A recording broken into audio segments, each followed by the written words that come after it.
¿Por qué fracasó la invasión a Rusia de Napoleón Bonaparte en 1812? Ya era Napoleón el emperador de Francia, dueño de Francia, por supuesto, dueño de toda la Europa oriental.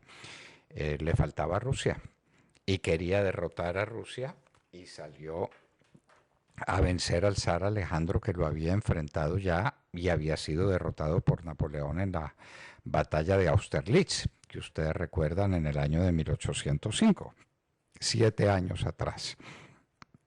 Napoleón es un despliegue de fuerzas sencillamente fantásticos y penetró en Rusia.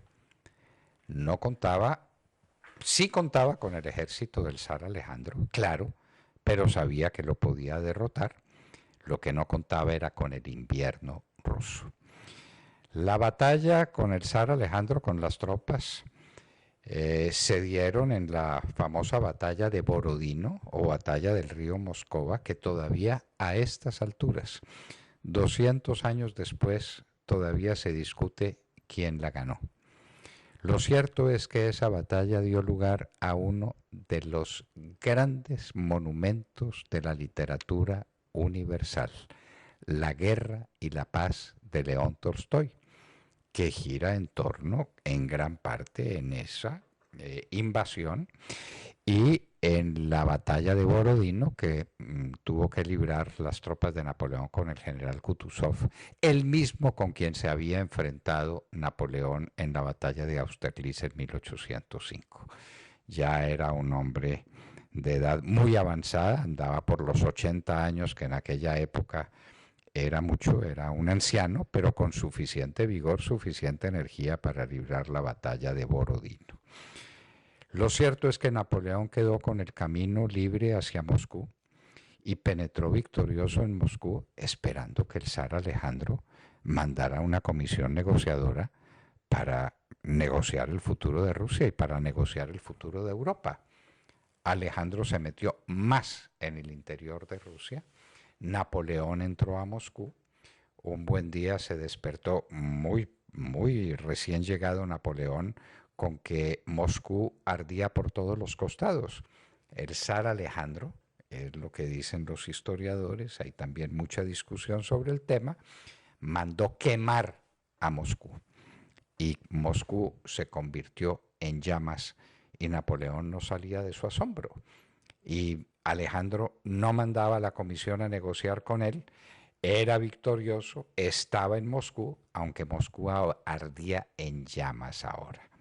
¿Qué hacer? Las cosas llegaron a un punto en que era insostenible y Napoleón no tuvo más remedio que ordenar el regreso.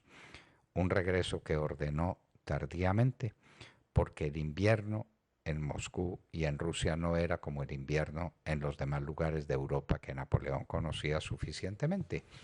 Y creyó que podía retirarse en medio de unas situaciones difíciles en un invierno, pero no en un invierno de la crudeza del invierno ruso.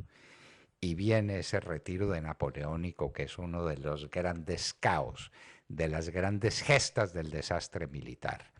Napoleón tuvo que dejar sus tropas abandonadas, muy raro en él, que moría, vivía y moría por sus soldados que le gritaban siempre viva el emperador cuando lo veían, y Napoleón tuvo que salir en desbandada, no huyéndole a las tropas que lo perseguían.